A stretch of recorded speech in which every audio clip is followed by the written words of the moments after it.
اور اگر وہ یہ الفاظ ادا کر دیں اس کا مطلب یہ ہے کہ اس کی تاکید بڑھ جاتی ہے، والذی نفسی بیدی۔ اسی طرح نبی علیہ الصلوۃ والسلام نے بھی یہ جہاں الفاظ یہ بیان کیے ہیں یا جہاں الفاظ یہ بولے ہیں کہیں ہیں، اس سے بھی مراد یہی ہے کہ تاکید ہو جاتی ہے۔ تو یہ ان کا معنی ہے، اللہ کی قسم جس کے ہاتھ میں میری جان ہے، میں رسول اللہ صلی اللہ علیہ وسلم کی نماز تم سب میں سب سے زیادہ مشابہ پڑھتا ہوں۔ اس میں تھوڑا سا اختلاف آمین کے حوالے سے کیا جاتا ہے ہمارے ہاں، آمین کہنا ہے یا نہیں کہنا۔ اس میں 3 مسئلے ہیں۔ ایک مسئلہ کہ آمین کہنا ہے، ایک مسئلہ کہ آمین ہلکی سی کہنا ہے، اور یہ بھی جو آمین نہ کہنے کا اختلاف کرتے ہیں یا نہ کہنے کا جو حکم دیتے ہیں مانتے ہیں، وہ ان کے اندر یہ 2 چیزیں ہیں کہ ایک ہلکی سی آمین کہی جائے کہ اپنے آپ کو سن جائے، اور ایک ہے کہ بالکل ہی نہ بولا جائے۔ بالکل ہی نہ بولا جائے یہ تو صریح احادیث کے خلاف ہے۔ ہلکی سی آمین چلیں کچھ حد تک عمل ہوتا ہے، اور آمین اتنی کہ اپنے برابر والے کو سنیں یہ سب سے اعلیٰ اور عرفہ درجہ ہے۔ آمین اتنی کہ اپنے سے برابر والے کو سنیں، اور یہ یاد رکھیں کہ آمین اس طرح کہنا کہ مسجد کی چھت اڑا دیں یہ درست نہیں، آپ علیہ الصلوۃ والسلام کا یہ عمل نہیں، اس کی تنبیہ ہونا بھی ضروری ہے۔ آمین اتنی ہونی چاہیے کہ آپ کا برابر والا ایک ادھر دائیں اور بائیں والا اتنا سن لے، کافی۔ امام کی آپ تک پہنچی اور آپ کی پھر فرشتوں سے مل گئی، اس کے لیے یہ کافی۔ تو اس لیے، اور اس میں پھر علماء احناف میں امام ابو حنیفہ رحمہ اللہ اس آمین کو واجب بھی ایک جگہ پر کہتے ہیں۔ پھر یہ سن لے،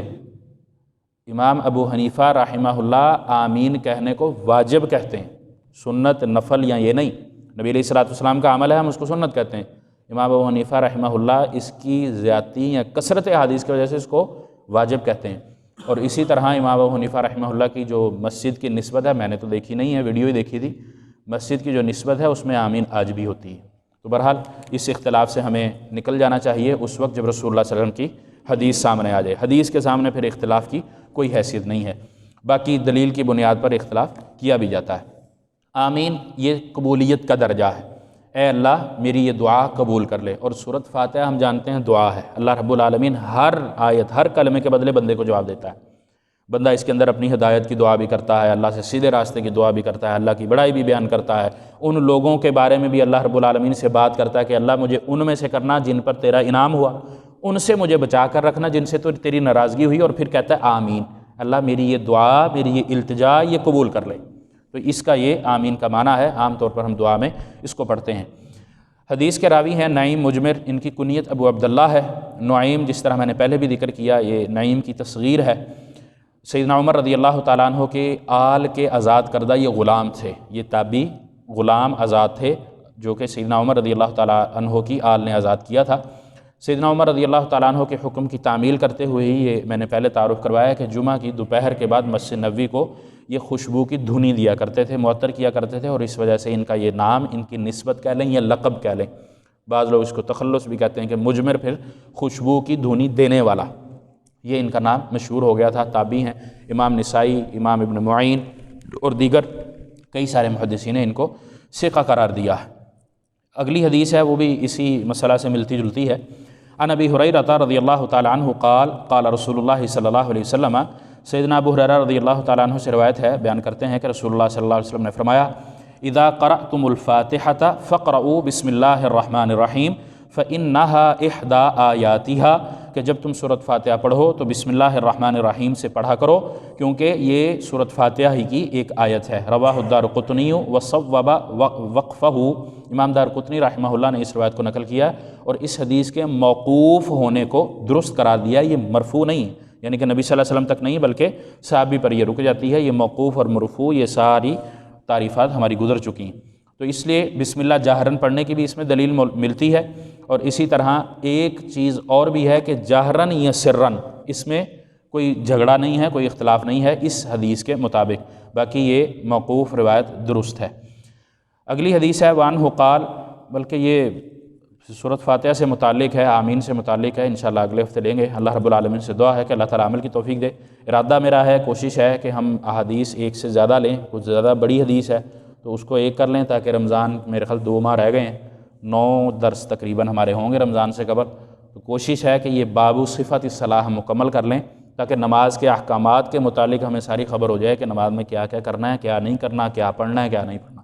واللہ اعلم، وصلی اللہ وسلم علی نبینا محمد۔